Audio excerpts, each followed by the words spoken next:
সেই সাদা পাঞ্জাবি আর সমুদ্রের হাওয়ায় এলোমেলো চুলে দেখেছিলাম, চোখ ফেরাতে পারিনি।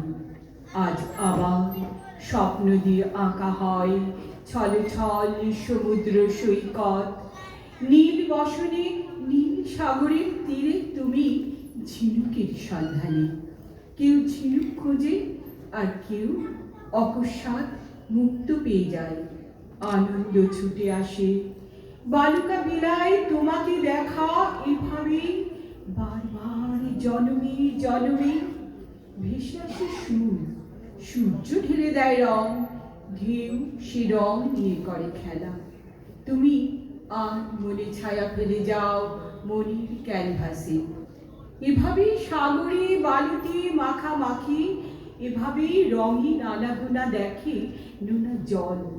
দু একটা পাখি উড়ে যায় আকাশের নীলে, দু একটা জাহাজের মাস্তুল দেখা দেয় ঢেউয়ের দোলায়। তখন প্রকৃতি শুধু নীরবতা মুছে দেয় সমুদ্র কল্লোলে। তোমাকেই দেখে চোখ, মন যেন সাগর আতালে, মন যেন সাগর অতলে। এটি আমার স্বরচিত কবিতা। নমস্কার। অসংখ্য ধন্যবাদ জানাই সুন্দর কবিতার জন্য শিখা রায় দিদিকে। পরবর্তীতে আসছেন রূপালী ঘোষ।